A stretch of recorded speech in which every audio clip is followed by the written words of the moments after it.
The slap echoed through the first-class cabin like a gunshot.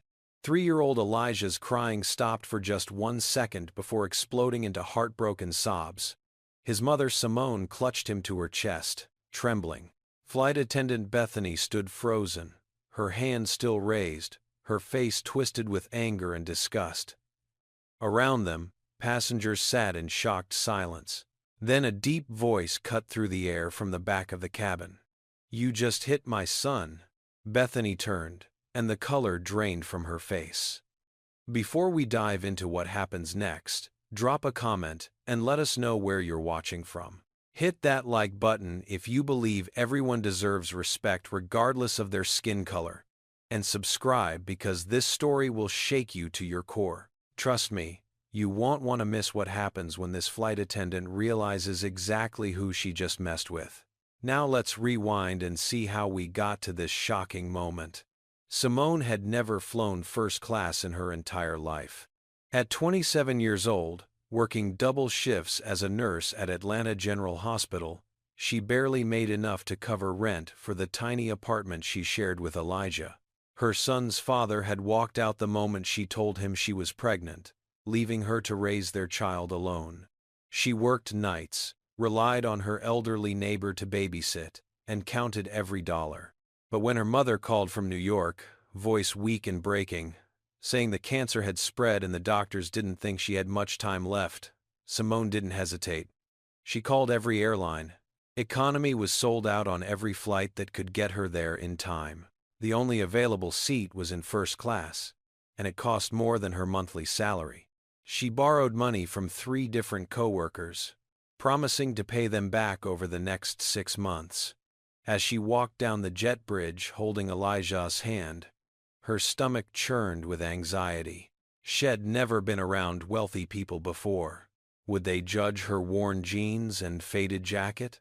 Would they stare at her son's scuffed sneakers?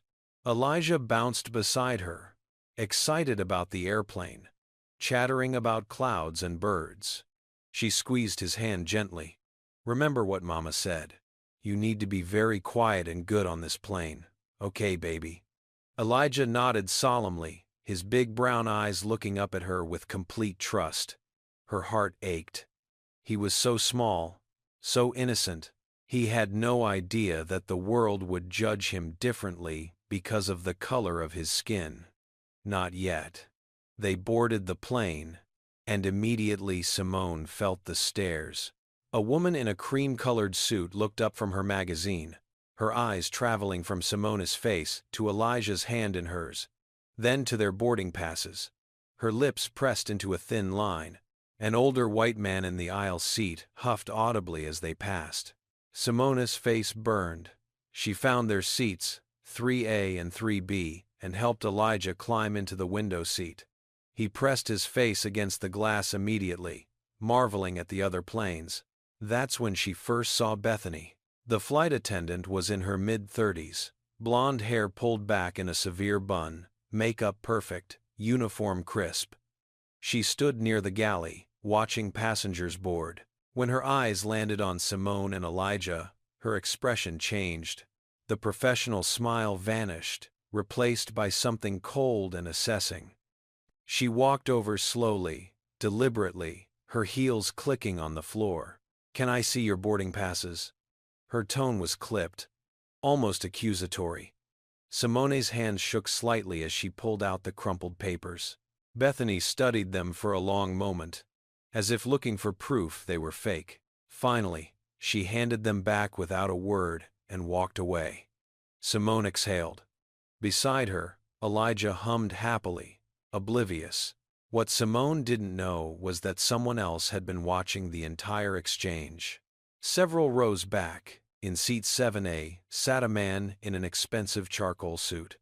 Harrison Clark was 39 years old, and he was the CEO of Skylux Airlines, the very company operating this flight. But nobody on this plane knew that. Head booked his ticket under a different name, paid cash, and deliberately chose a non-premium seat. This was his quarterly mystery shop. A practice head implemented years ago to see how his employees really treated customers when they thought no one important was watching. Harrison had built his empire from nothing. Born in a Chicago housing project to a single mother who worked 3 jobs, had grown up hungry more often than not. He remembered his mother crying after a store clerk followed them around, assuming they were going to steal. He remembered teachers who looked at him and saw a future criminal instead of a future CEO.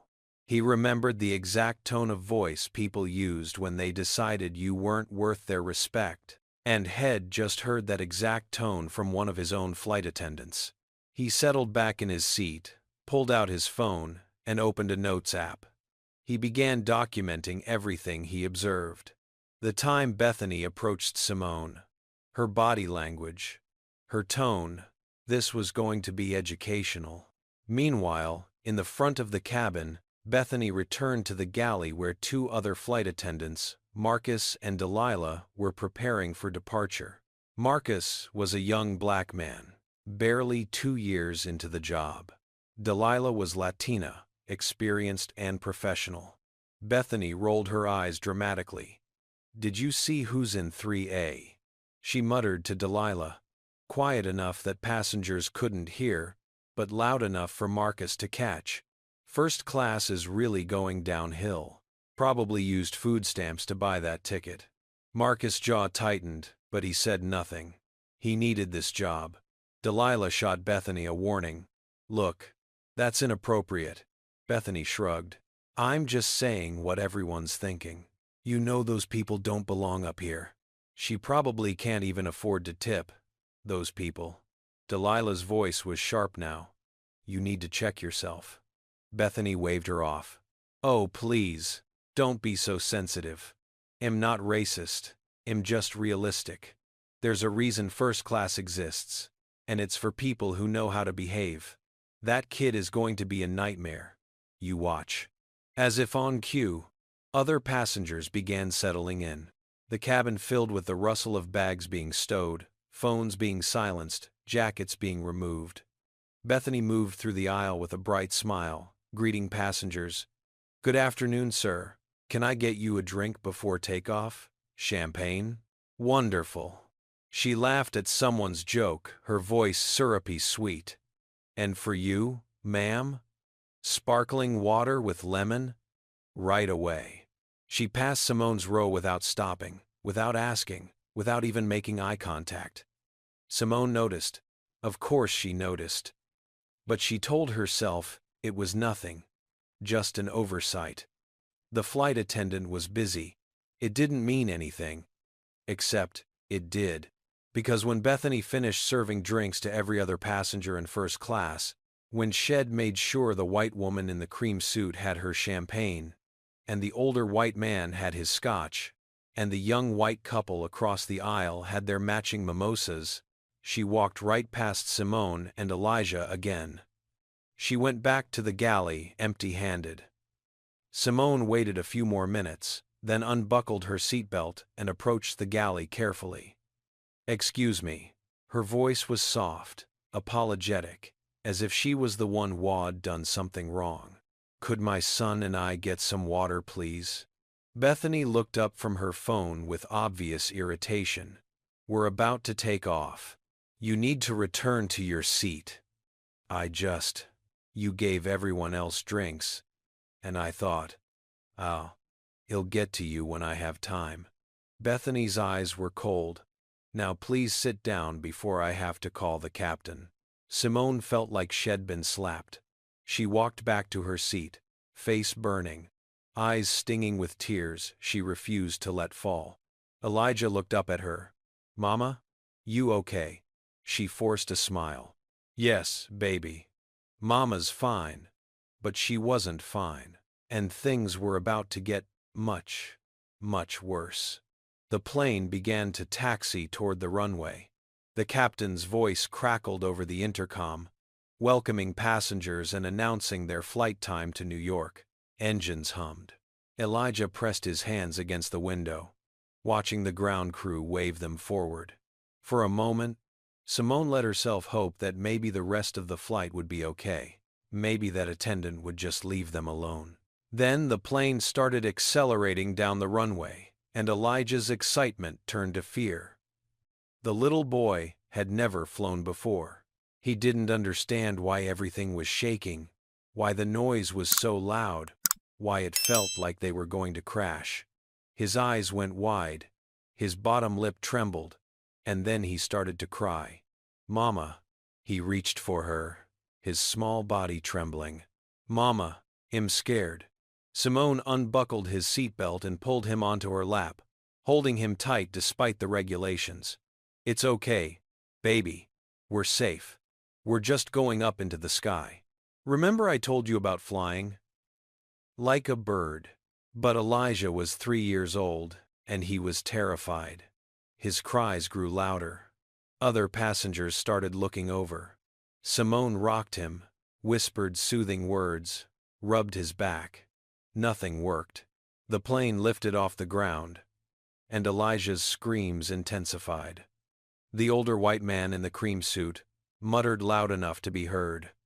"This is exactly why children shouldn't be allowed in first class." The woman across the aisle nodded in agreement. "Some people just don't know how to control their kids. It's a matter of upbringing." Simone heard every word. Each one landed like a punch. She wanted to scream at them that her son was scared, that he was just a baby, that she was doing everything she could, but she didn't. She just held Elijah tighter and kept whispering, "You're okay. Mama's got you. You're safe." Bethany appeared in the aisle, her face flushed with anger.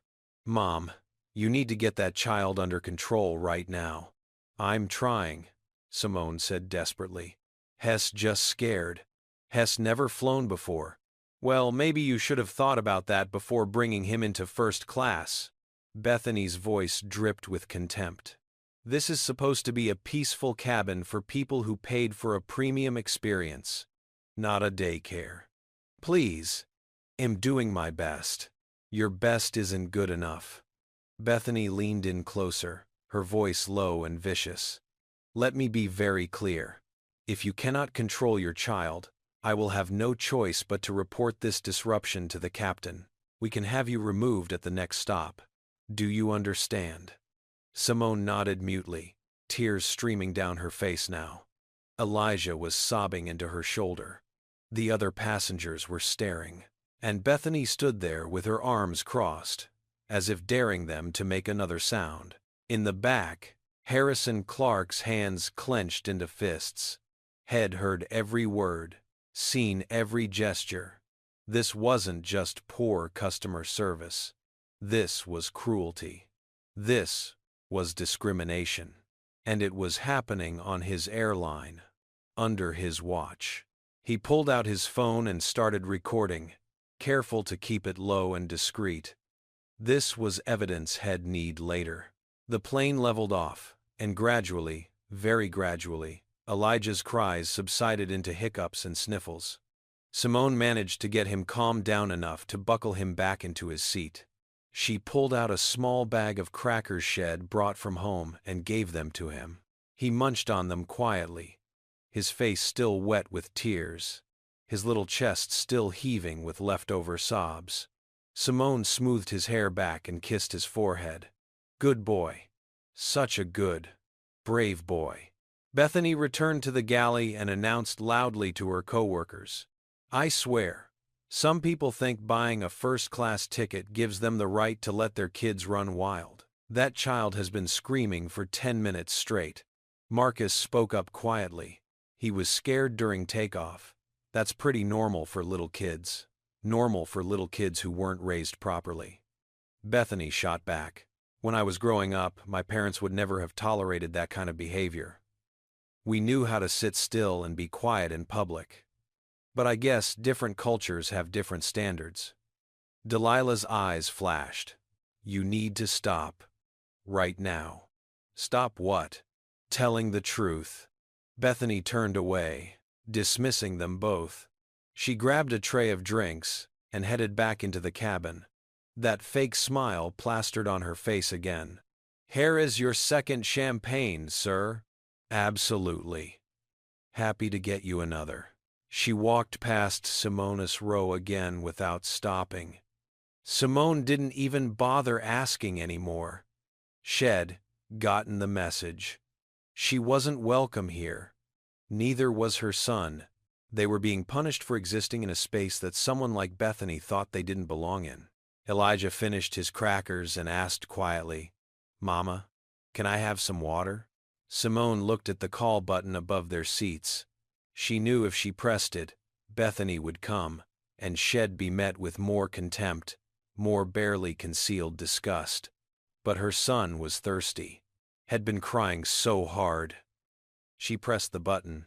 Bethany appeared within seconds, her smile vanishing the moment she saw who had called. "What? Could we please have some water for my son?" Bethany sighed dramatically. "Fine, just a moment." She disappeared and returned with a plastic cup of water, which she set down on Simona's tray table so hard that it sloshed over the side. Then she walked away without another word. Simone handed the cup to Elijah carefully. "Small sips, baby. Slow." Elijah took the cup in both hands. He was tired from crying, his movements shaky. The cup was too full, his hands too small. And as he lifted it to his mouth, the inevitable happened. The cup tipped. Water spilled down the front of his shirt, onto the seat, onto the floor, and splashed onto the cream-suited woman in the row ahead. The woman shrieked, "Oh my God! This suit cost $2,000! Look what that child did." Simona's heart stopped. "I'm so sorry. I'm so sorry." She grabbed napkins from the seat pocket and tried to help, but the woman jerked away from her. "Don't touch me! Just keep your child away from me!" Other passengers turned to stare. The judgment in their eyes was suffocating. Simone knelt down, trying to clean up the water from the floor, her hands shaking so badly she could barely hold the napkins. Elijah started crying again, this time from embarrassment and fear. "I'm sorry, Mama. I'm sorry. It's okay, baby. It was an accident. It's okay." But it wasn't okay. Because Bethany had heard the commotion and was storming down the aisle, her face bright red with fury. "That is it." Bethany's voice rang through the cabin like a whip crack. Every conversation stopped. Every head turned. The entire first-class section focused on the unfolding scene, like spectators at a gladiator match. Simone stood up from where she'd been kneeling, still holding soaked napkins, her face streaked with tears. "Please, I'm so sorry. It was an accident. I'll pay for the dry cleaning. You'll what?" Bethany stepped closer, invading Simona's space, her body language aggressive and threatening. "You'll pay for a $2,000 suit on a nurse's salary? You'll pay for the disruption you've caused to every passenger in this cabin? You'll pay for the 15 minutes of screaming that gave everyone a headache." My son was scared. 3 years old. He didn't mean to. I don't care what he meant to do. Bethany's voice rose higher. The professionalism she'd maintained with other passengers had completely evaporated. "I warned you. I told you to control your child. But clearly, you can't. Clearly, you don't belong here." Those last words hung in the air like poison gas. "You don't belong here. Not you can't afford this. Not you're having a difficult time. You don't belong here." The meaning was crystal clear. Simone felt something break inside her. She'd endured the stares, the whispers, the deliberate exclusion. She'd apologized for existing in this space. She'd tried so hard to make herself and her son invisible, inoffensive, acceptable, and it didn't matter. It had never mattered. Because to Bethany, they would never belong here, no matter how well they behaved. "We have just as much right to be here as anyone else," Simone said quietly, but with a strength that surprised even herself. "We bought our tickets. We paid for these seats. My son made a mistake because he's a child, but that doesn't mean we don't belong. Bethany's eyes narrowed. Don't you dare talk back to me. I am the authority on this aircraft. And if I say you're being disruptive, then you're being disruptive. Do you understand me? Elijah, still sitting in his seat, was crying harder now. He could feel the anger in the air even if he couldn't fully understand it.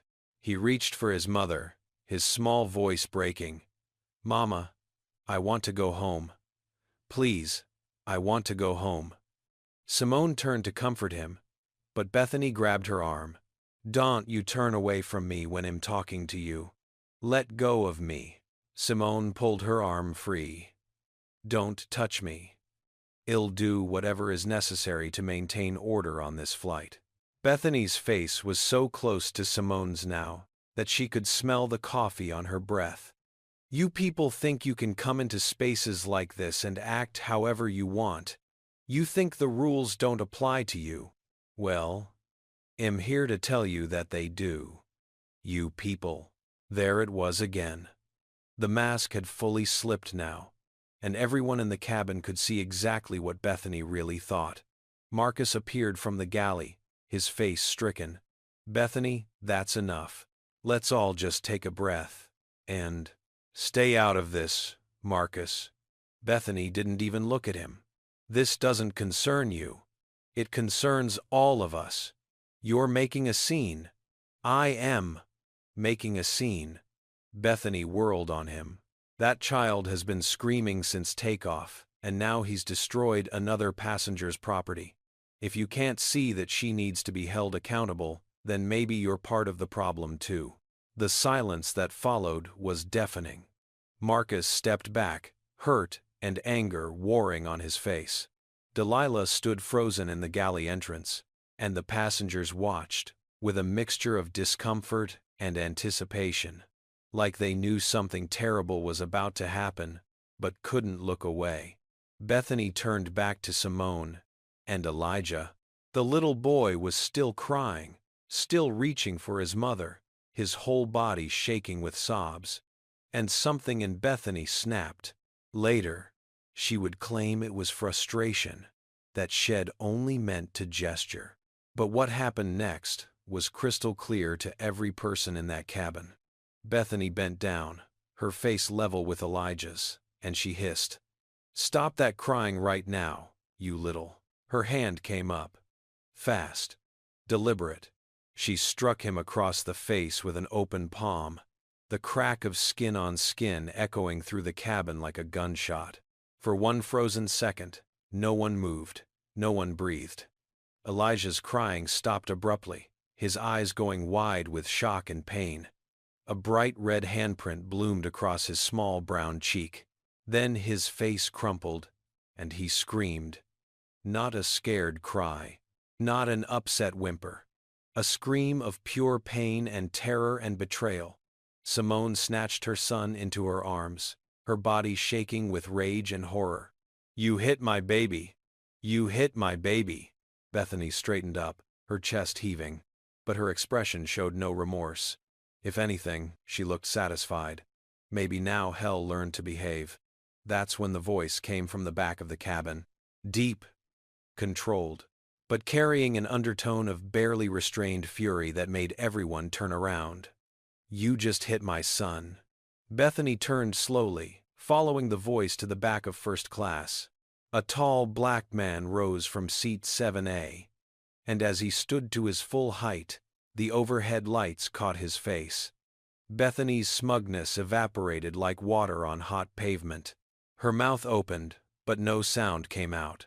Because she knew that face. Every employee of Skylux Airlines knew that face. It was on the wall of every office, featured in every corporate newsletter, displayed on the company website's homepage. Harrison Clark, founder and CEO of Skylux Airlines, the man who signed her paychecks, the man who could end her career with a single word. And he was walking toward her with the cold, measured fury of someone who'd just witnessed something unforgivable. Mr. Clark," Bethany stammered, all her earlier confidence draining away. I didn't know you were on this flight. Sir, I can explain. Explain. Harrison's voice was quiet, but it cut through the cabin like a blade.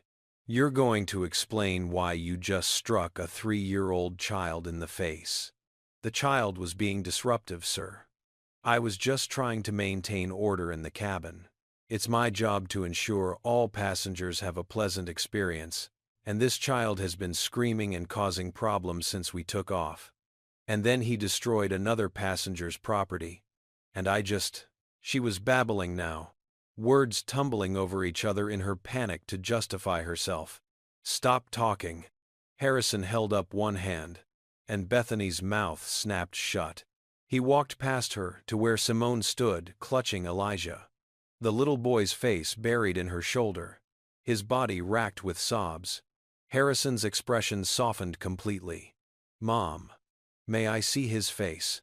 Simone was trembling so hard she could barely hold her son.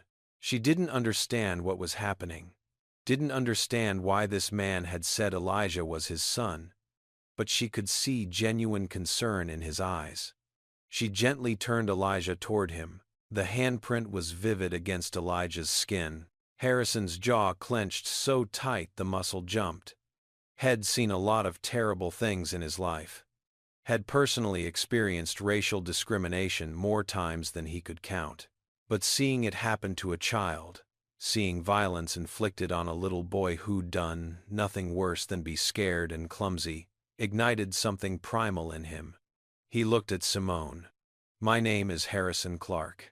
I own this airline, and I promise you, what just happened here will be addressed in the strongest possible terms. May I ask your name? Simone. Simone Washington. Her voice shook. And this is Elijah. Sir, I don't understand. Why did you say he was your son? Because if I hadn't, Harrison said quietly, she wouldn't have stopped. And I needed her to know immediately that Shed just made the biggest mistake of her career. He raised his voice so everyone in the cabin could hear. Let me make something very clear to all of you. What you just witnessed was assault. It was also a clear act of racial discrimination. And it happened on my airline. Now let me pause the story right here and ask you something. Comment number 1 if you think Bethany deserves to lose her job over this. Comment number 2 if you think she should also face criminal charges. And comment number 3 if you've ever witnessed discrimination like this in person. Hit that like button if you believe Harrison did the right thing by stepping in. And subscribe because what happens next is going to blow your mind. The question is, how will Harrison make sure justice is served? And what does he mean when he calls Elijah his son? Keep watching to find out. Harrison turned back to Bethany, who stood frozen like a deer in headlights. You're done. As of this moment, you are suspended without pay, pending a full investigation. When we land, you'll be escorted off this aircraft by security, and you'll be hearing from our legal team. Sir, please.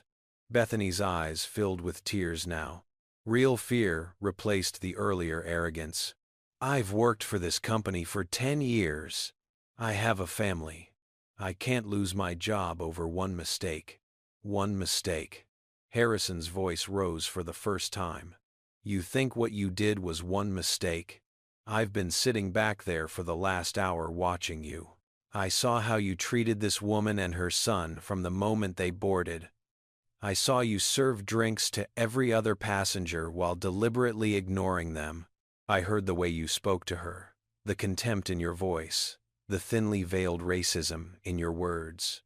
And then you hit her child. A 3-year-old child. So no, this wasn't one mistake. This was a pattern of behavior that reveals exactly who you are.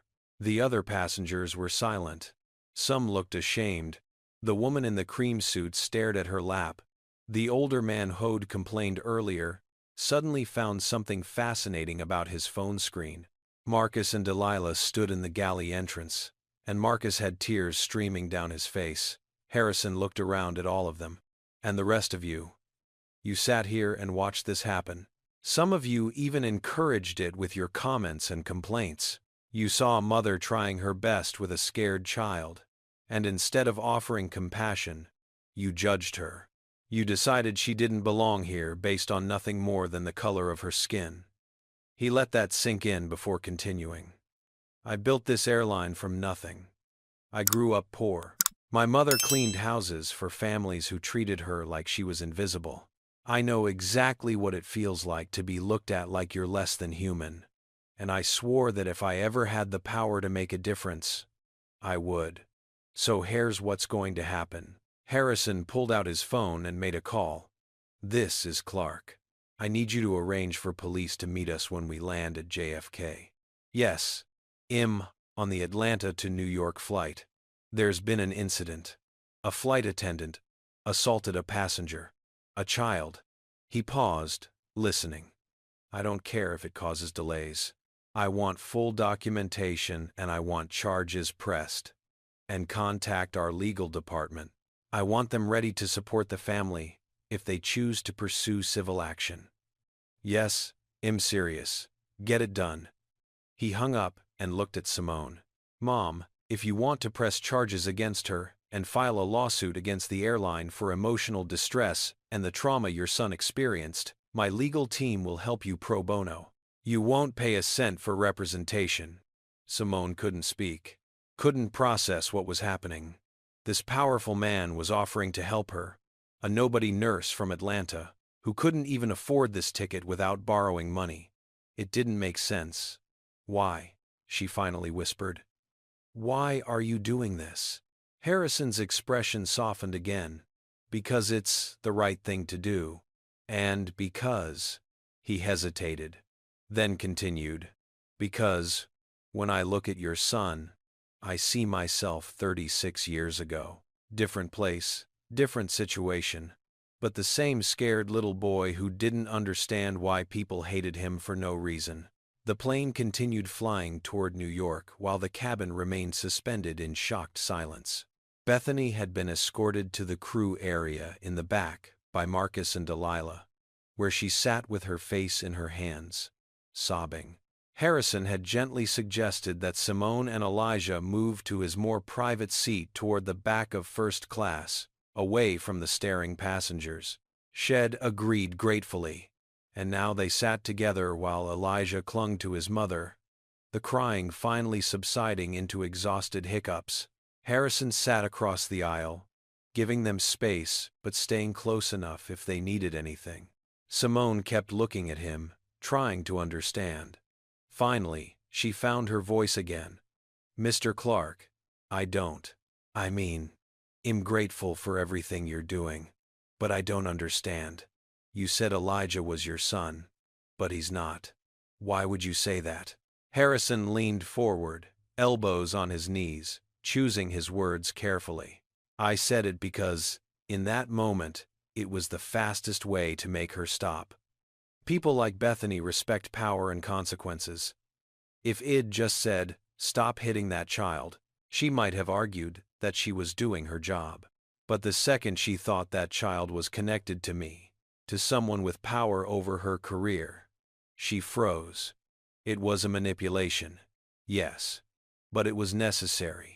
But you're risking your reputation, your company's reputation, by getting involved in this. My company's reputation. Harrison smiled sadly. My company's reputation should be based on how we treat people, especially the most vulnerable. If standing up for what's right damages our reputation, then we didn't deserve a good reputation in the first place. Simone studied his face. You said you see yourself in Elijah. Can you tell me what you meant? Harrison was quiet for a long moment, his gaze distant. Then he began to speak, his voice low and steady. I grew up in Chicago, in the Cabrini Green projects. My father wasn't in the picture. My mother, Elizabeth, worked 3 jobs to keep us fed and housed. She cleaned houses during the day, worked at a convenience store in the evening, and did laundry for a hotel at night. I barely saw her, but when I did, I could see how exhausted she was, how worn down. He paused, collecting himself. When I was 5 years old, she took me with her to one of the houses she cleaned.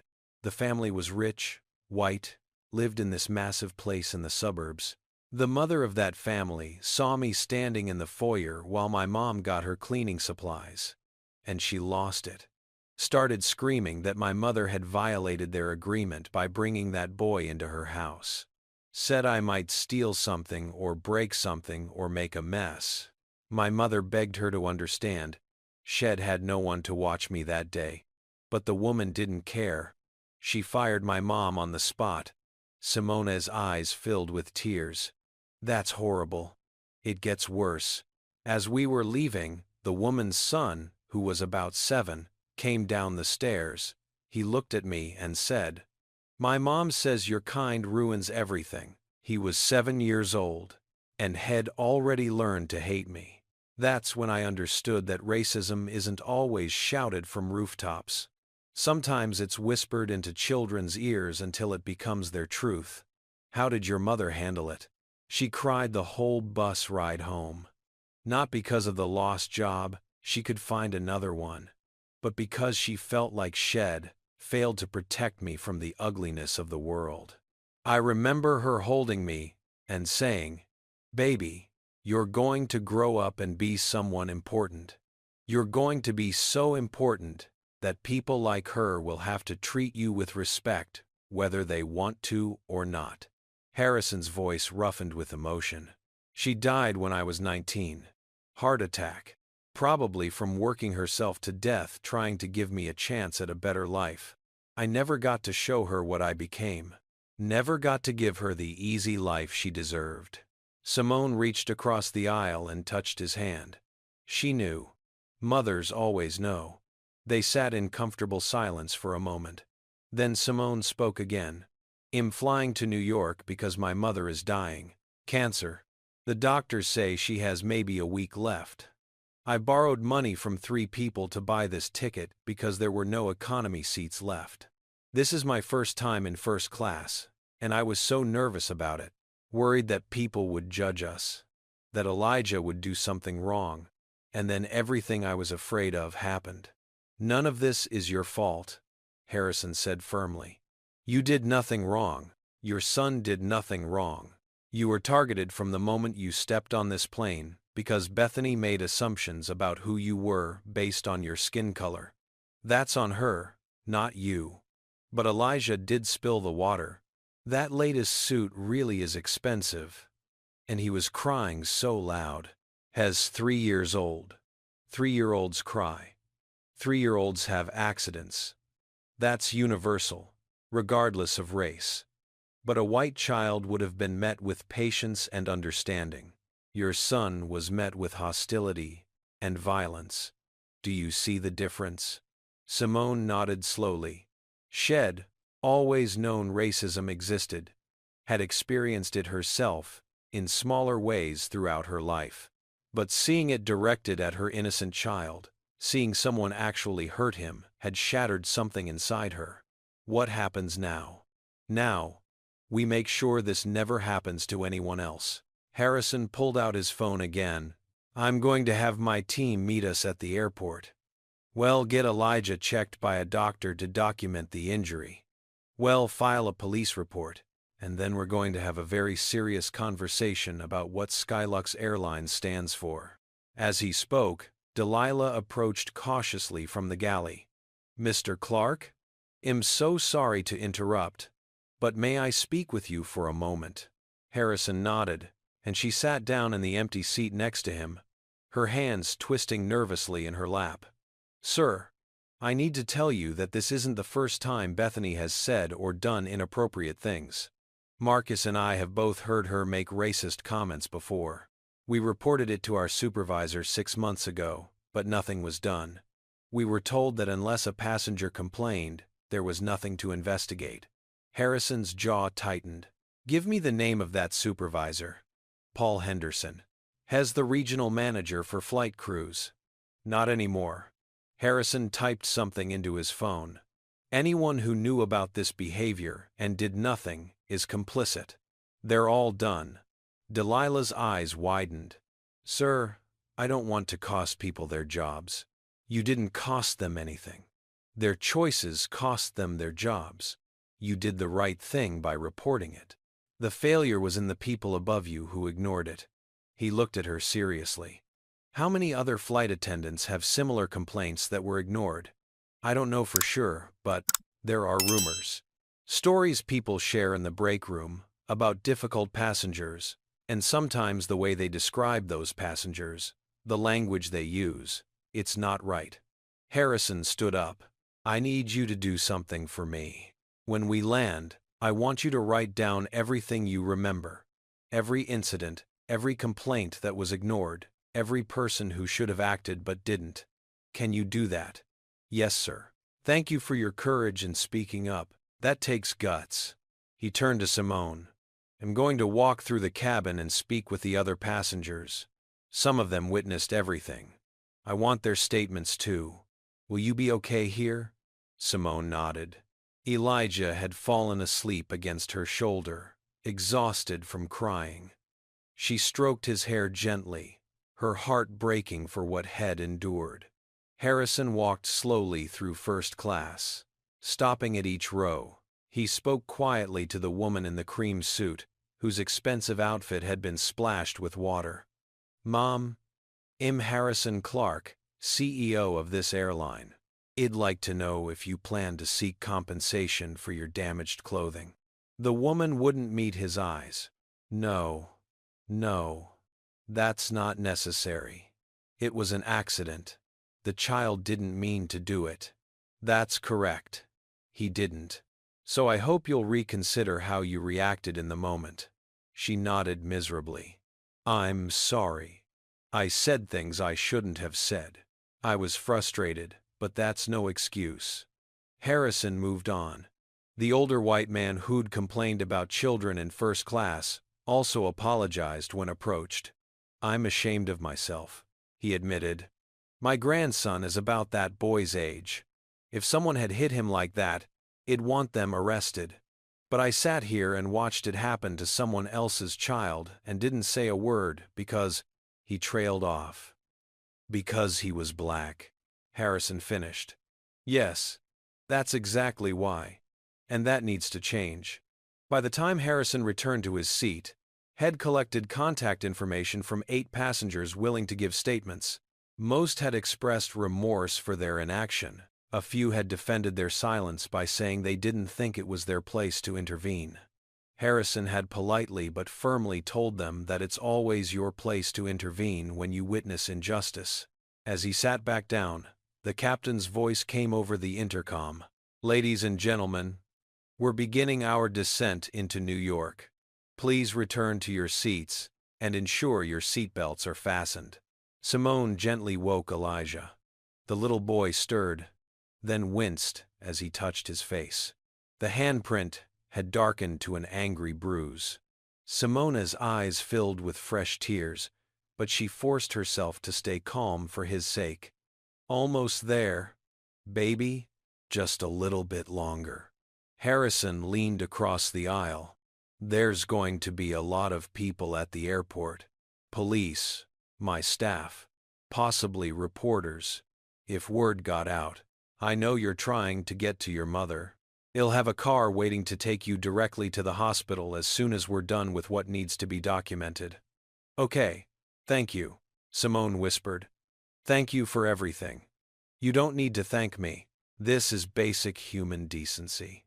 The fact that it feels exceptional says everything about how far we still have to go as a society.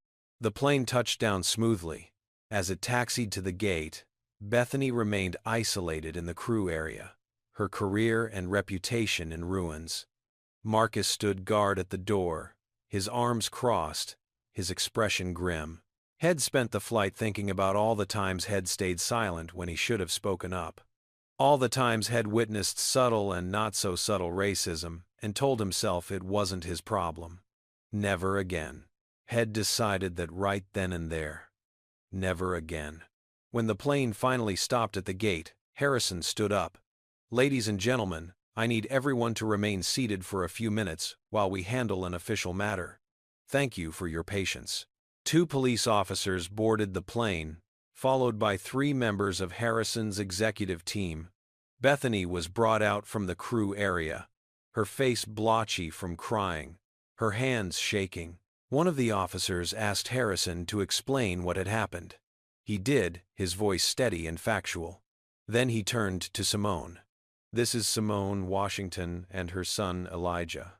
They're the victims." One of the officers, a black woman in her 40s, knelt down to Elijah's level. "Hi there, sweetheart. My name is Officer Jenkins.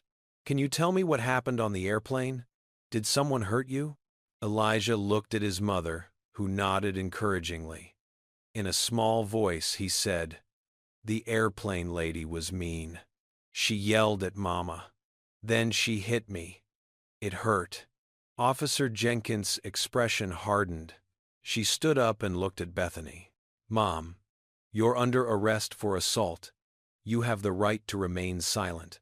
As the officer read Bethany her rights and led her off the plane in handcuffs, the passengers watched in stunned silence. This had started as a routine flight and had turned into something none of them would ever forget. Some of them pulled out their phones and started recording. By the time the plane emptied, multiple videos from multiple angles were already uploading to social media. JFK Airport had seen a lot of drama over the years, but the scene at Gate B-14 was unprecedented. News crews had somehow gotten word of what happened and were set up at the end of the jetway, cameras ready. Airport security had to form a perimeter to keep them back. Harrison's legal team consisted of 4 lawyers in expensive suits, all carrying briefcases and tablet computers, moving with the efficient precision of people who'd done this before. A doctor from the airport medical clinic stood ready to examine Elijah. Harrison coordinated everything like a general commanding troops. Had built an empire by being decisive and strategic, and those skills were on full display now. "Dr. Martinez, please examine the child and document all injuries. Make sure you photograph everything. Linda," he turned to one of his lawyers, "I want you with Miss Washington at all times. If the police need to interview her, you're present. If reporters try to approach her, you handle it." "Understood." "Yes, sir." "Thompson, I want you at the police station with the arresting officers. Make sure everything is filed correctly. I want charges for assault on a minor, and any other charges that apply. And I want it clear that we're cooperating fully with the investigation." "On it, Rodriguez. Contact every news outlet that's here. Tell them I'll give a statement in 30 minutes. Not before. I want time to make sure Miss Washington and her son are taken care of first." The machine that was Harrison's business empire had kicked into high gear. But in the middle of all this corporate efficiency and legal maneuvering, Harrison hadn't forgotten the human element. He walked over to where Simone sat with Elijah, while Dr. Martinez examined the boy's face. "How is he, doctor?" Dr. Martinez looked up, her expression grave. Significant bruising across the left cheek and jaw. Some swelling. No broken bones, which is fortunate, but the force was substantial. "This will hurt for several days. I'm going to recommend over-the-counter pain medication and ice packs. I'm also going to recommend that he see a child psychologist. The physical injury will heal, but the emotional trauma might last longer." Harrison nodded. He looked at Simone. "My team will cover all medical expenses. Therapy, medication, whatever he needs. And I meant what I said about the car to the hospital. It's waiting outside right now. One of my assistants will go with you to make sure you get there safely." Simone's composure finally cracked. She'd been holding it together for Elijah's sake, but the kindness and support from this stranger who had no obligation to help her was overwhelming. She started crying, and Harrison handed her a handkerchief from his pocket. "I don't know how to repay you for this." "You don't repay kindness. You pass it forward when you can." He squeezed her shoulder gently. "Go see your mother. Be with her. My team will handle everything else. When you're ready, In a few days or a week. Well, sit down and talk about next steps. But right now, family comes first. Simone hugged him impulsively, and Harrison returned the embrace. Over her shoulder, he saw his legal team watching with barely concealed surprise. Their CEO was not known for being emotionally demonstrative, but then again, they'd never seen him deal with something that hit this close to home. A young woman in a professional pantsuit approached. "Miss Washington? My name is Angela. I'm Mr. Clark's personal assistant. I have a car waiting to take you to which hospital?" "Mount Sinai," Simone said, wiping her eyes. "My mother is in the ICU. Well, have you there in 20 minutes. I've also taken the liberty of calling ahead to let them know you're coming." Angela's efficiency was comforting in its own way. She took Elijah's hand gently. "Come on, sweetie. Let's get you to your grandma." As they walked away, Elijah turned back and waved at Harrison. The CEO waved back, his throat tight with emotion. Then he turned to face the wall of cameras and reporters waiting for him. He walked out into the terminal, and immediately the questions started flying. "Mr. Clark, is it true one of your flight attendants assaulted a child? Can you confirm the victim was a black toddler? Is this a case of racial discrimination? Will you be firing the employee involved?" Harrison held up his hand, and the reporters quieted down.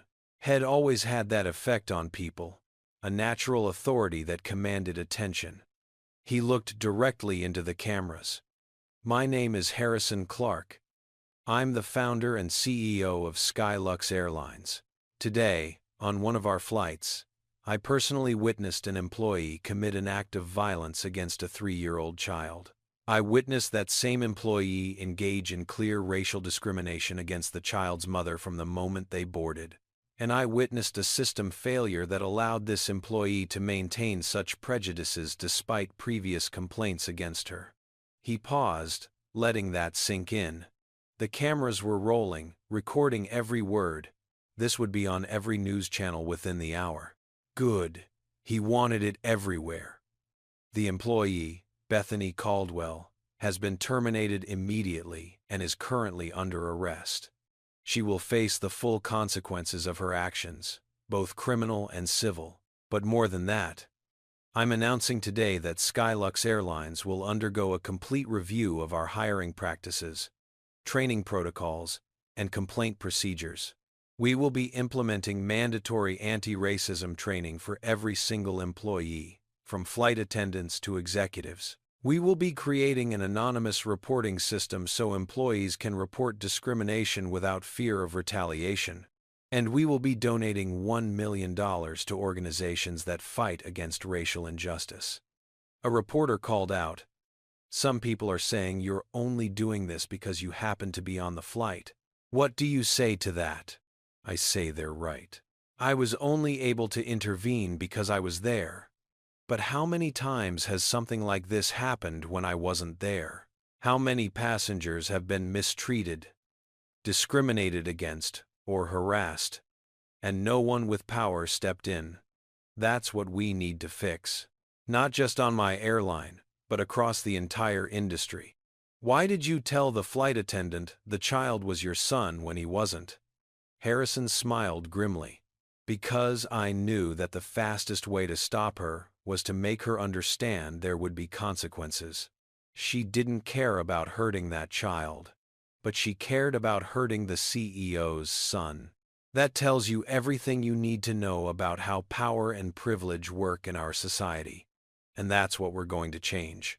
The press conference went on for another 20 minutes.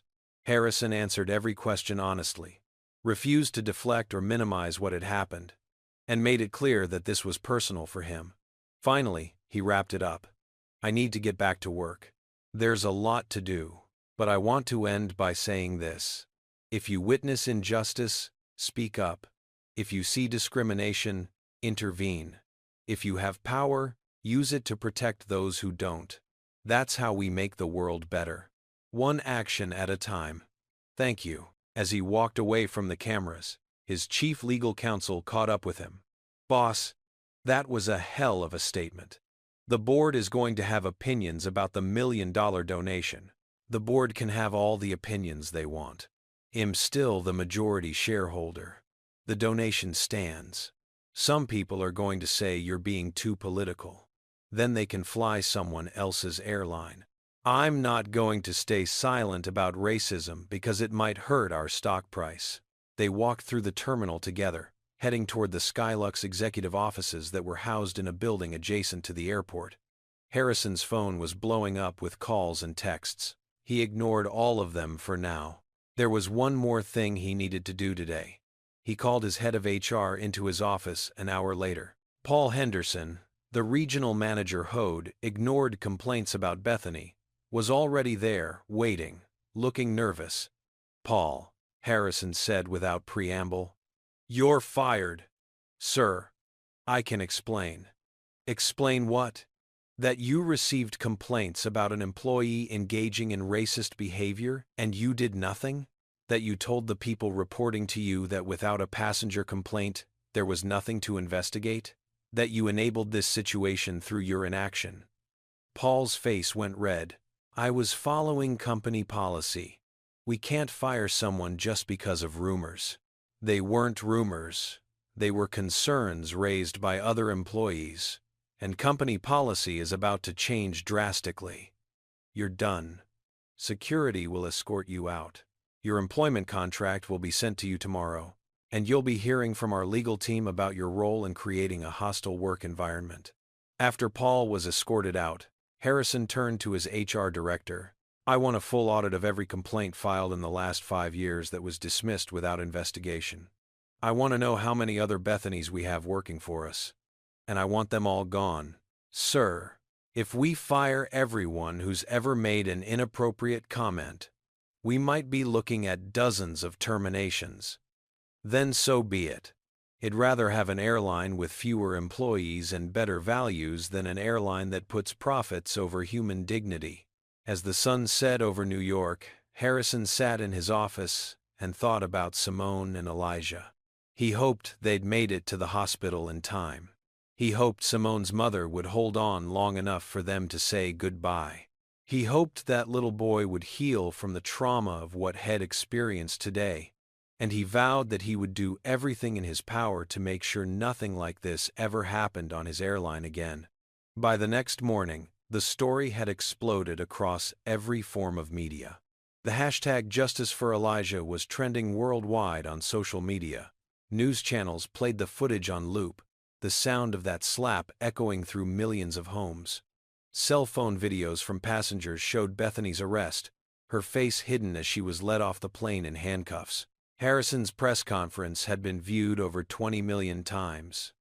Public reaction was swift and divided. The majority of people praised Harrison for taking immediate action and using his power to protect a vulnerable family. Comments poured in from people sharing their own experiences with racism, discrimination, and being treated as less than human because of their skin color. Black mothers posted pictures of their own children with captions like, "This could have been my baby." Parents of all races expressed horror that someone could hit a child. But there was also backlash. Certain news commentators questioned whether Harrison had overreacted. "It was just a tap," one conservative pundit argued. "We've become too sensitive. In my day, flight attendants kept order on planes, and nobody complained." Some people defended Bethany, claiming she'd been driven to her breaking point by an uncontrollable child. Online trolls sent death threats to Simone, whose name and face had been revealed when someone dug through public records. Harrison had his team monitoring everything. He wanted to know what people were saying, what arguments were being made, what narratives were forming. Because this wasn't just about one incident anymore. It had become a flashpoint in the national conversation about race, power, and accountability. His phone rang. It was one of his board members, Chester Morrison, a 65-year-old white man who'd been with the company since the early days. "Harrison, we need to talk about the fallout from yesterday." "What fallout?" "Our stock dropped 3 points this morning. Some of our corporate clients are questioning whether they want to be associated with controversy. And I've had several major investors call me concerned about your $1 million donation pledge. Harrison's voice was ice cold. Chester, let me be very clear. I don't care about the stock price. I don't care about corporate clients who think standing against racism is controversial. And the donation is happening whether the investors like it or not. If anyone wants to pull their money because we have a moral backbone, let them. You're being emotional about this. I understand it's personal for you because of your background. But as CEO, you need to think about the company first. I am thinking about the company.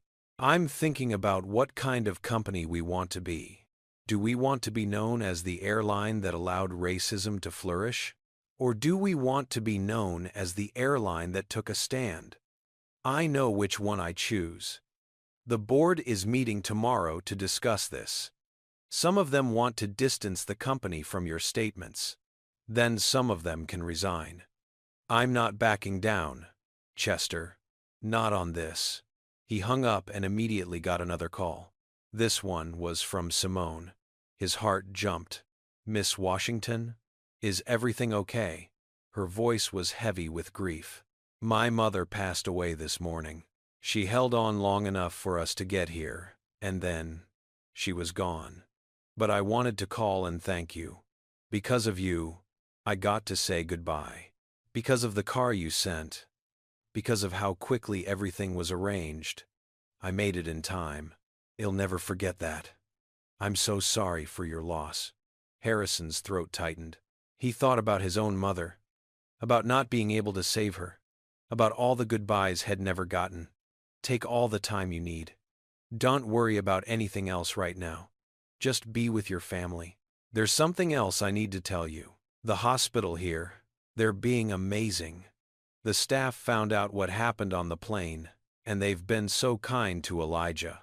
One of the nurses is a child psychologist, and she's been talking to him, making sure he's processing everything. She says he's resilient, but he'll need ongoing therapy. Whatever he needs, well, make sure he gets it. Mr. Clark. Harrison, why are you doing all this? You don't know us. We're nobody to you. You're not nobody. You're human beings who deserved better than what you got. And I have the power to help, so I'm helping. That's all there is to it. After they hung up, Harrison sat in his office and stared out the window at the New York skyline. He thought about power and responsibility. He thought about all the people who had power over him when he was young, and how most of them had used it to keep him down. He'd vowed that when he had power, he'd use it differently. His assistant knocked on the door. Sir, there's someone here to see you. She says it's urgent. Who? Bethany Caldwell's mother. Harrison's eyebrows rose. Send her in. The woman who entered was in her 60s, thin and tired looking, her hands twisting a purse strap nervously. Mr. Clark. I'm Barbara Caldwell. I'm Bethany's mother. I know you probably don't want to see me, but I had to come. Sit down, Mrs. Caldwell. She perched on the edge of the chair like a bird ready to flee. My daughter is in jail. She's been charged with assault. She's going to lose everything. Her job, her reputation, probably her freedom. Tears ran down her face. I know what she did was wrong. I'm not here to make excuses. But I needed you to understand something. What's that? She learned it from me. Barbara's voice broke. The way she thinks about people who are different from her, the prejudice, the fear. I taught her that. Not deliberately, not by sitting her down and saying hate black people, but through 1,000 small moments. The way I'd clutch my purse tighter when a black man walked by. The way I'd talk about those neighborhoods and those people like they were something dangerous. She absorbed it all like a sponge. And by the time I realized what I'd done, it was too late. Harrison studied her. There was genuine remorse in her eyes. but also something else. Desperation. Are you asking me to help her? No. She deserves what she gets. But I'm asking you to use what happened as an example. Show other parents what hatred does. Show them how easily it gets passed down. Because there are millions of mothers out there like me, teaching their children to be afraid or disgusted by people who look different. And if we don't break that cycle, nothing will ever change. Harrison was quiet for a long moment. Then he said, "You're right. Thank you for having the courage to come here and say that. I'll make sure your message gets heard." After she left, Harrison felt emotionally drained. It was barely noon, and had already had more intense conversations than most people have in a month. But there was no time to rest. The news cycle was still churning, and he needed to stay ahead of it. His PR director came in with a laptop. "Boss, you need to see this. Someone started a GoFundMe for Simone and Elijah. It's already raised over $200,000. Harrison pulled up the page. The description read, "This family has suffered enough. Let's show them that the world has more love than hate." Thousands of people had donated, leaving comments of support and solidarity. Many shared their own stories of discrimination. It was both heartbreaking and beautiful. "Make sure someone reaches out to whoever started this," Harrison said. "I want to match the total amount raised dollar for dollar. Whatever they get, well, double it." "Sir, you're already paying for their legal fees and medical expenses. I don't care." "Do it." As the day wore on, more developments came in. The police investigation revealed that Bethany had a history of complaints from neighbors and acquaintances, all following the same pattern. Shed called the police on a black family at a park because their children were too loud. Shed filed a noise complaint against her Hispanic neighbors, claiming they were having parties every night when surveillance footage showed they weren't. Shed even tried to have a black delivery driver banned from her building because he looked suspicious. A lawyer from Harrison's team brought him the full file. "She's a serial racist, boss. This wasn't a one-time loss of control. This is who she is. Make sure all of this gets shared with the prosecutor. I want them to have the full picture when they're deciding on charges." Meanwhile, at Skylux headquarters, the promised review was underway. HR was interviewing every employee, asking about experiences with discrimination, both as victims and witnesses. The results were disturbing. Out of 3,000 employees, over 200 reported having witnessed or experienced discriminatory behavior that had never been properly addressed. 47 employees were flagged for immediate investigation based on multiple corroborating complaints. Harrison called an emergency company-wide meeting that evening. Every employee across all locations joined via video conference. Thousands of faces filled the screen. Harrison looked at all of them and felt the weight of responsibility. "I founded this airline 20 years ago with a simple mission: to make travel accessible and enjoyable for everyone. Everyone. Not just the wealthy, not just white people. Everyone. But somewhere along the way, we lost sight of that. We allowed a culture to develop where discrimination was tolerated as long as it was quiet, where complaints were ignored if they seemed inconvenient, where power protected prejudice." He paused, letting his words sink in. "That ends today. From this moment forward, there is zero tolerance for racism, sexism, homophobia, or any other form of discrimination at Skylux Airlines. If you engage in it, you're fired. If you witness it and don't report it, you're complicit. If you're in management and you ignore reports, you're done. Is that clear?" Thousands of heads nodded on the screen. But Harrison also saw some faces that looked angry, resistant. Good. Let them be angry.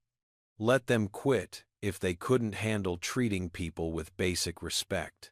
"We're going to make mistakes as we implement these changes. We're going to have hard conversations. Some of you are going to be uncomfortable because you'll have to examine your own biases. But discomfort is part of growth. And we're going to grow together, or we're going to fail. He'd rather fail trying to do the right thing than succeed by doing the wrong thing. The meeting ended with mixed reactions. Some employees sent messages of support and gratitude. Others sent complaints about political correctness and reverse discrimination. Harrison responded to none of them. Head said what needed to be said. Now it was time for action. As midnight approached and Harrison finally left his office to go home, he received one more call. It was from Simone again. "I'm sorry to bother you so late," she said, "but I couldn't sleep, and I needed to tell you something. Today, while we were at the hospital, Elijah was playing with some toys in the waiting room. A little white boy came over and asked if he could play too. And Elijah said yes without even thinking about it. No hesitation, no fear, no prejudice, just kindness." Her voice cracked with emotion. After everything that happened yesterday, after being hit by someone who hated him for no reason, he still has the capacity to be kind. And I realized that's what we're fighting for. Not just justice for what happened to us, but to protect that innocence in all children. To make sure they grow up in a world where kindness is the default, not the exception. Harrison felt tears prick his eyes. He sounds like an amazing kid. He is. And you helped save him.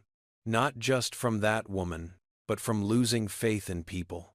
Because you showed him that there are good people in the world who will stand up for what's right. Thank you, Harrison.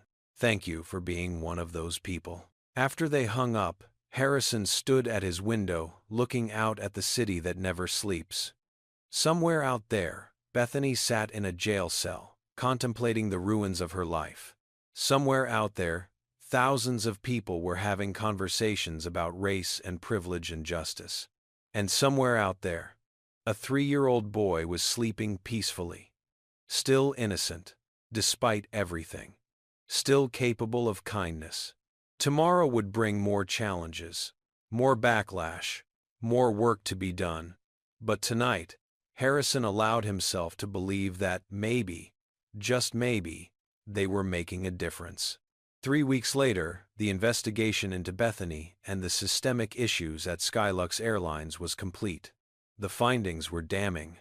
The independent firm Harrison had hired to audit the company had uncovered a pattern of discrimination complaints being systematically dismissed or downplayed by middle management.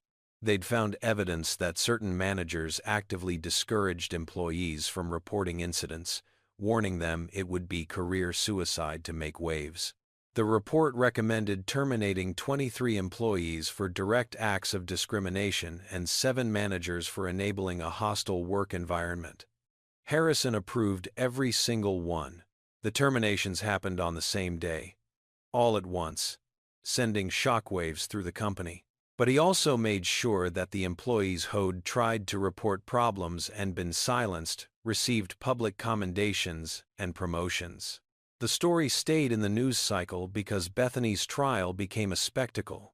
Her lawyers tried to argue that she'd been under stress, that the child had been disruptive, that she'd only tapped him to get his attention. But the video evidence was clear. Multiple angles showed the force of the slap, the red mark it left, the child's traumatized reaction.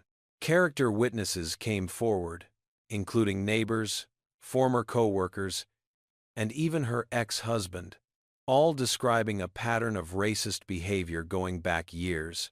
The prosecution presented text messages from Bethany's phone, where she'd used racial slurs casually in conversations with friends. They showed social media posts where she'd complained about diversity hires and quotas ruining her workplace. They brought in expert witnesses who explained how implicit and explicit bias translated into discriminatory actions. The defense tried to paint her as a victim of political correctness, someone who'd made one mistake and was being destroyed by an overzealous mob. But the evidence was overwhelming. The jury deliberated for less than 4 hours before returning a guilty verdict on assault charges. Bethany was sentenced to 18 months in prison, 3 years probation, and mandatory counseling for her racist beliefs. In her final statement before sentencing, Bethany stood before the court with her lawyer beside her. She looked older, thinner, broken. "I want to apologize to Elijah and his mother for what I did. I was wrong. I let my prejudices control my actions, and I hurt an innocent child. I'm ashamed of myself. I'm ashamed of the person I was." Some people believed her remorse was genuine. Others thought she was just sorry she'd been caught. Harrison, watching from the back of the courtroom, wasn't sure which it was. Maybe it didn't matter. What mattered was that actions had consequences, and that message needed to be clear. But the story didn't end with Bethany's conviction. Because while she was the most visible face of the problem, she was far from the only one. The national conversation her case sparked had rippled through the airline industry and beyond. Other airlines started reviewing their own policies. Stories emerged of similar incidents that had been swept under the rug. Employees across multiple companies came forward with complaints they'd been too afraid to voice before. Harrison used his platform to push for industry-wide reform. He testified before Congress about the need for federal regulations requiring anti-discrimination training and independent oversight of complaint procedures. He worked with civil rights organizations to develop best practices. He partnered with universities to research implicit bias in customer service industries. Some people accused him of grandstanding, of using tragedy for publicity. But Harrison didn't care. He knew his motives, and he knew the impact his actions were having. Within 6 months, 4 major airlines had implemented new policies directly modeled on what Skylux had done. Within a year, legislation was introduced in Congress, requiring standardized anti-discrimination protocols across the entire transportation industry. Meanwhile, Simone and Elijah were trying to rebuild their lives. The money from the GoFundMe, matched by Harrison's donation, had eliminated all her debt and given her a financial cushion for the first time in her life. She was able to take time off work to grieve her mother and focus on Elijah's therapy. The child psychologist working with him reported that he was processing the trauma well, though he was afraid of airplanes now. Harrison had kept in touch with them regularly, checking in, making sure they had everything they needed. And the more he talked to Simone, the more he admired her strength and grace. She could have been bitter, angry, vengeful. Instead, she channeled her pain into advocacy, speaking at schools and community centers about racism and how to teach children to recognize and resist it. One evening, 6 months after the incident, Harrison invited Simone and Elijah to dinner at his penthouse apartment. It was the first time they'd seen each other in person since the airport, though they'd talked on the phone and video chatted many times. Elijah was nervous at first, clinging to his mother's hand. But Harrison's home was warm and welcoming, and Head made sure to have age-appropriate toys and books available. They ate together, talking about everything and nothing. Harrison told stories about building his company, about the mistakes Head made, about the lessons Head learned. Simone shared memories of her mother, laughing and crying as she described the woman who'd raised her to be strong and compassionate. Elijah, gradually warming up, showed Harrison a picture Head drawn at school. "It's an airplane," Elijah explained. "But it's a nice airplane. With nice people. Like you." Harrison felt his throat tighten. "That's a beautiful picture. Can I keep it?" Elijah nodded solemnly and handed it over. Harrison carefully set it on his refrigerator with a magnet. Then he knelt down to Elijah's level. "Can I tell you something important?" The boy nodded. "What happened to you on that airplane should never have happened. That lady was wrong to hurt you, and I'm sorry that happened. But I want you to know something else. You are smart, you are kind, and you are worthy of respect. Always." Don't ever let anyone make you feel small because of who you are. Okay, okay. Elijah thought for a moment. Are you my friend? I'd be honored to be your friend. Elijah hugged him spontaneously, and Harrison hugged back, careful and gentle. Over the boy's shoulder, he saw Simone wiping tears from her eyes. After Elijah went to play with toys in the living room, Simone and Harrison sat in the kitchen drinking coffee. You didn't have to do all this, she said. The donations, the legal support, staying involved with us. You could have walked away after that day. I could have, but I didn't want to. You and Elijah, you remind me why I do what I do, why I built this company. It wasn't for money or power. It was to prove that someone like me, someone from where I came from, could succeed. And now that I have succeeded, I have a responsibility to use that success to help others. You've changed our lives. You know that, right? Not just financially. You gave me hope that the world can be better, that there are people who will stand up when it matters. Harrison smiled. You would have been fine without me. You're one of the strongest people I've ever met. I didn't feel strong when that woman was yelling at me, and I couldn't do anything to protect my son. But you did protect him. You held him. You comforted him. You got him to safety, and then you didn't let that moment define you. You turned it into something positive. That's real strength. They talked late into the night, and as Harrison watched Simone and Elijah eventually leave, heading down to the car Head arranged to take them home safely, he felt something he hadn't felt in years: peace. Head done the right thing, and Head followed through. His mother would have been proud. But the next morning brought an unexpected twist. Harrison's assistant burst into his office with urgent news. Boss, you need to see this. The investigative team found something while going through old employee records for the audit. What? Simone Washington's mother, Lorraine Washington, worked for Skylux 25 years ago. She was a contract cleaner. And there's a note in her file from the HR manager at the time. It says she refused payment for 1 month because she'd heard that the company was struggling financially, and she wanted to help. The note says she specifically asked that any money she would have been paid should go toward providing scholarships for employees' children who wanted to go to college. Harrison's world tilted. What? The assistant pulled up the file on her tablet and showed him. There was a photo attached to the employee record. A younger version of the woman Harrison had only seen briefly in a hospital bed, unconscious, just before she died. But it was unmistakably Simona's mother. Harrison sat down slowly, his mind racing. She helped us when we needed it.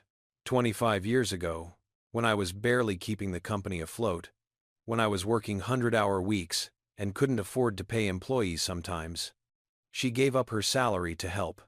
Not just that. The assistant pulled up another document.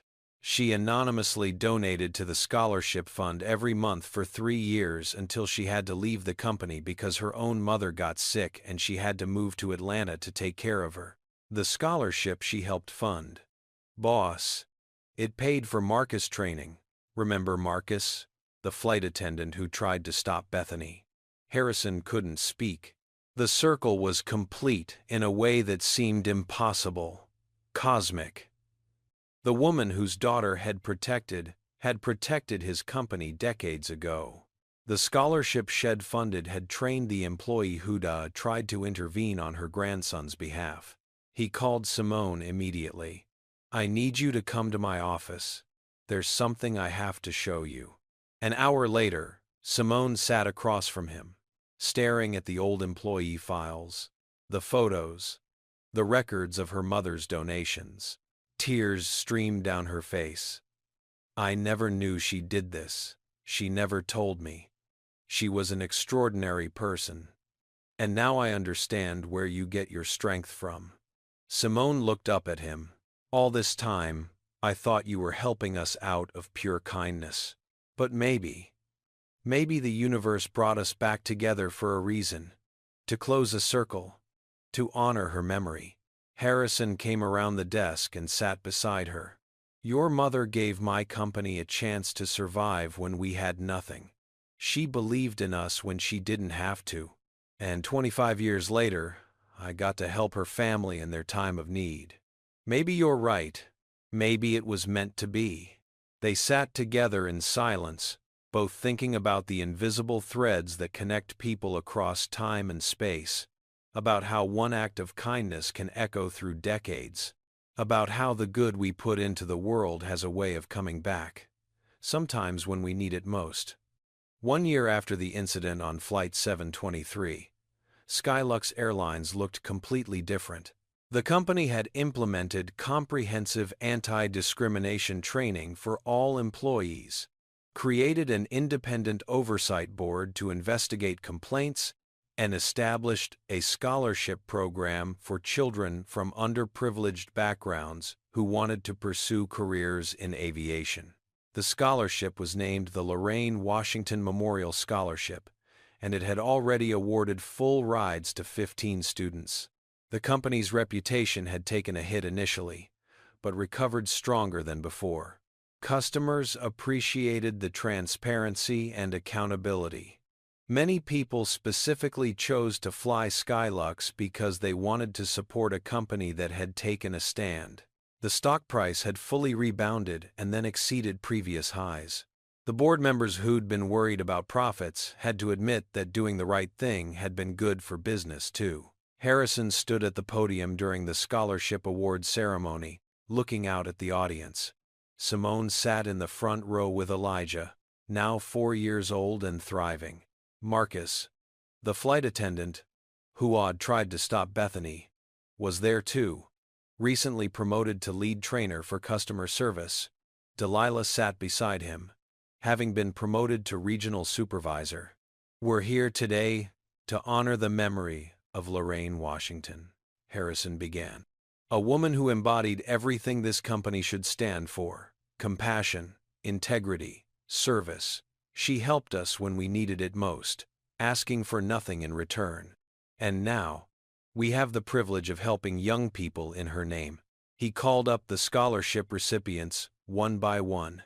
15 students from diverse backgrounds, all with dreams of working in aviation. Some wanted to be pilots, some wanted to be engineers, one wanted to be a CEO like Harrison. Each received a full scholarship, covering tuition, books, and living expenses for 4 years of college. After the ceremony, there was a reception. People mingled, sharing stories, making connections. Harrison watched it all with satisfaction. This was what success looked like. Not stock prices or quarterly earnings, but people's lives being changed for the better. Simone approached him with Elijah at her side. The boy had grown taller, his smile bright and confident. The fear that had haunted him after the incident had gradually faded through therapy and the consistent love of his mother and the expanding circle of people who cared about him. He wanted to give you something, Simone said. Elijah held out a handmade card. On the front, had drawn an airplane with the Skylux logo. Inside, in careful preschool handwriting aided by his mother's hand, it said, "Thank you for being my friend. Love, Elijah." Harrison knelt down and hugged the boy. "Thank you, buddy. I'll treasure this. Mama says you're a hero." Elijah said seriously, "Is that true?"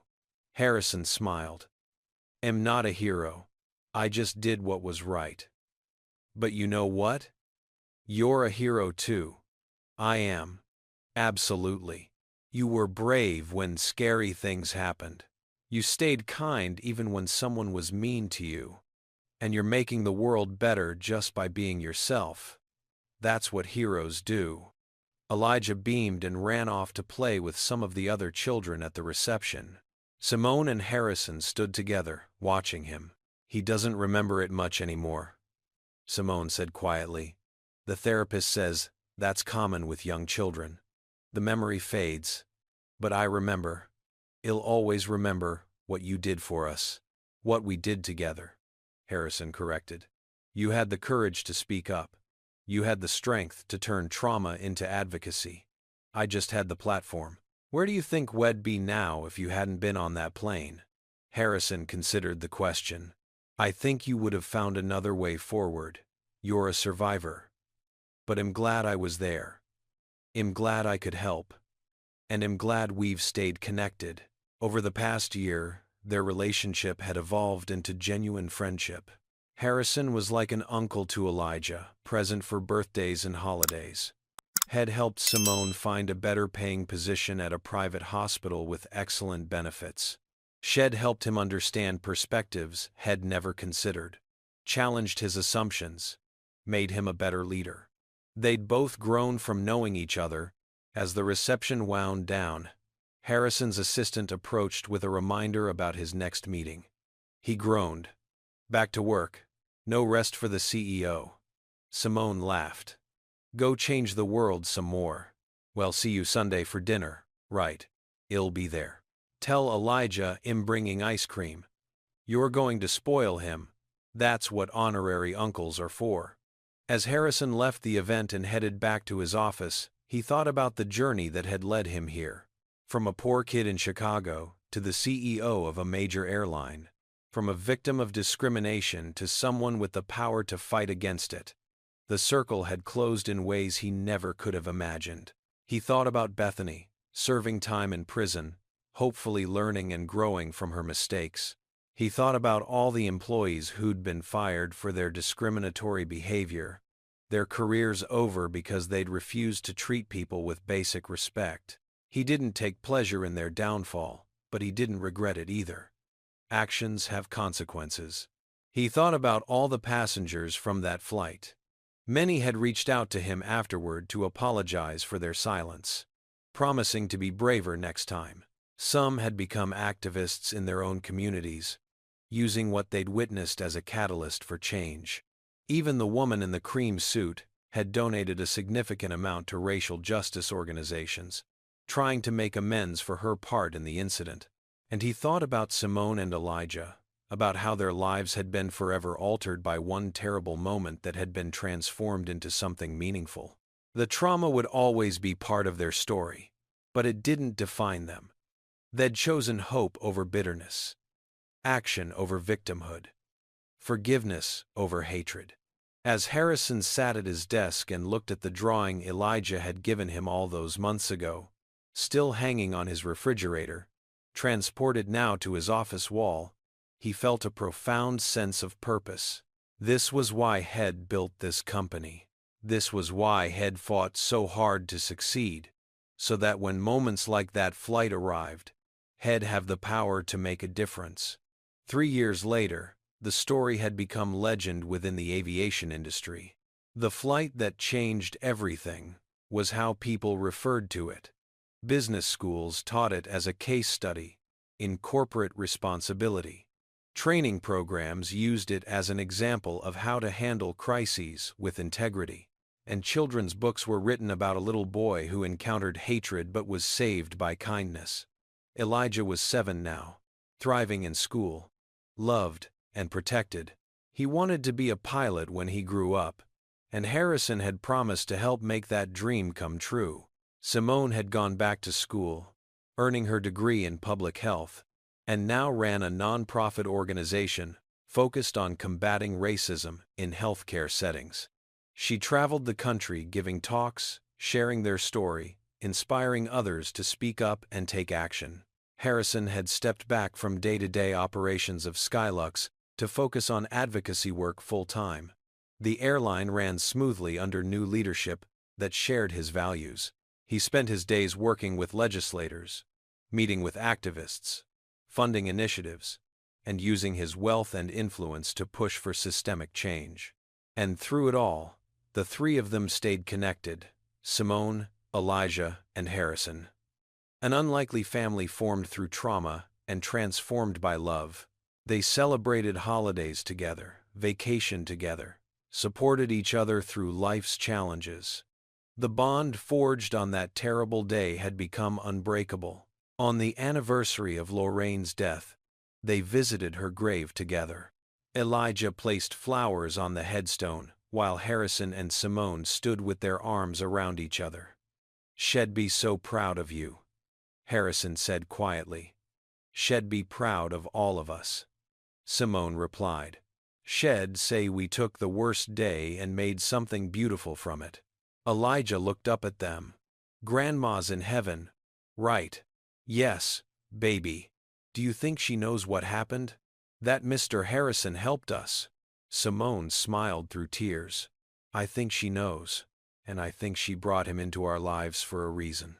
Harrison thought about that moment on the plane when Head stood up, when Head made the choice to intervene rather than stay silent. It would have been easy to turn away, to tell himself it wasn't his problem. But Head learned long ago that silence in the face of injustice is itself a form of injustice. And Head vowed never to be silent. That single moment of courage had rippled outward in ways he never could have predicted. Lives changed, policies reformed, conversations started, hearts opened. All because someone with power chose to use it for good. As they walked away from the cemetery, Elijah reached up and took Harrison's hand on one side and his mother's hand on the other. Three people, different backgrounds, different stories, united by love and purpose. The world still had so much work to do, so many injustices to correct, so many systems to reform.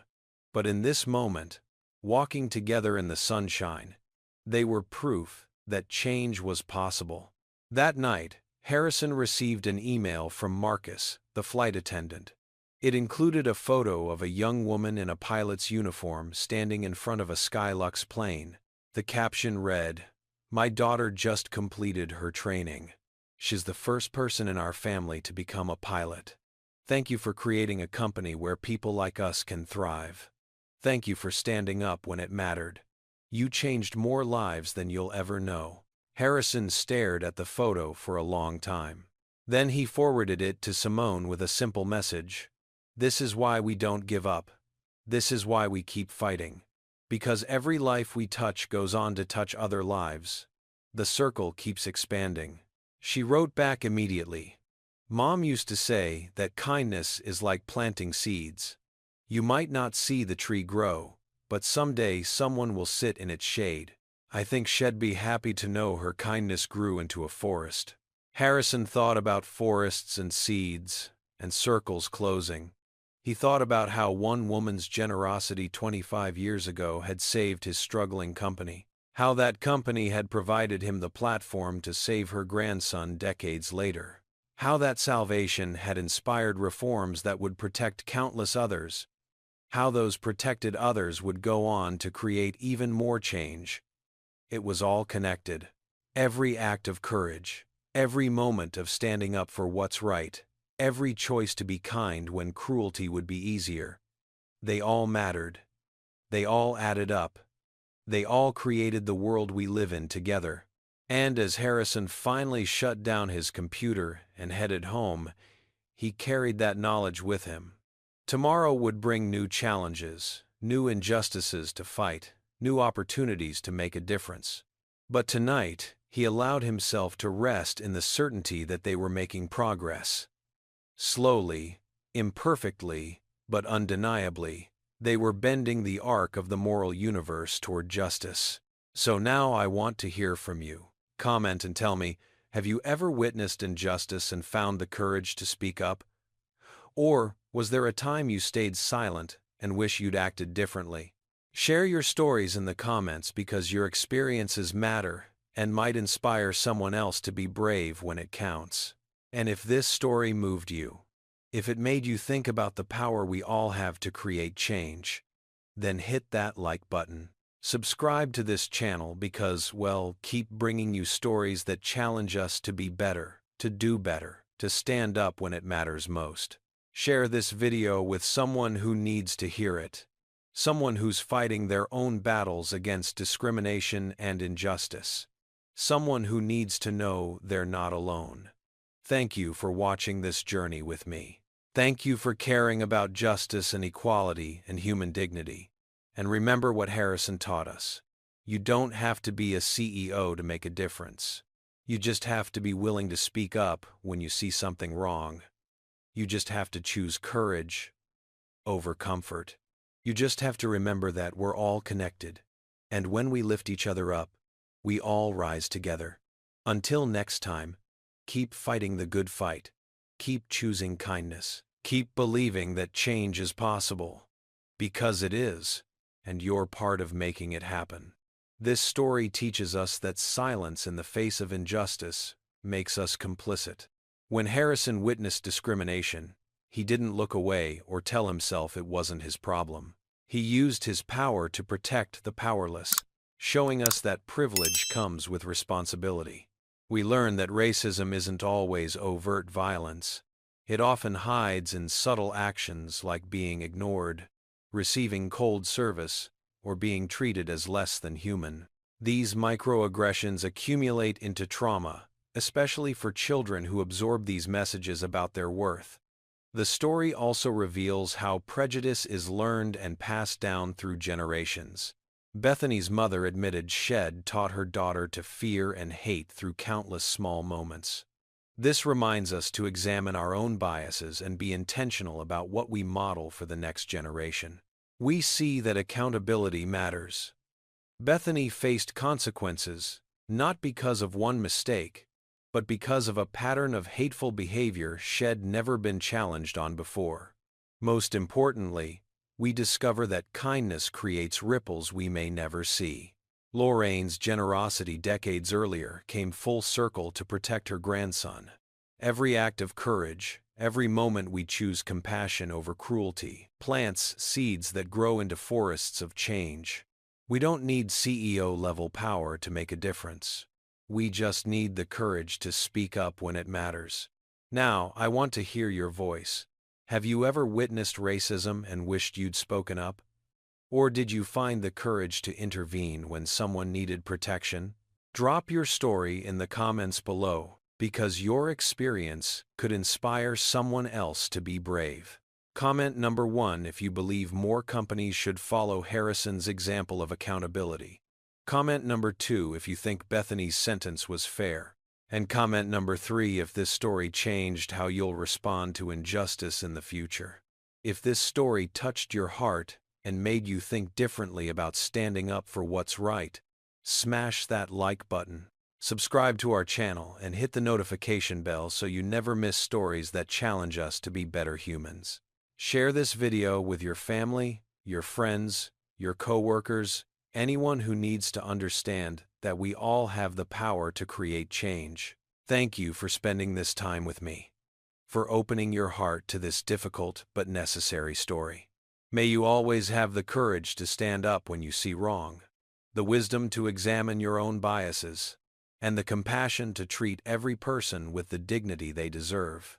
Together, we can build a world where children like Elijah never have to experience hatred, where mothers like Simone are treated with respect, and where people like Harrison use their power to lift others up.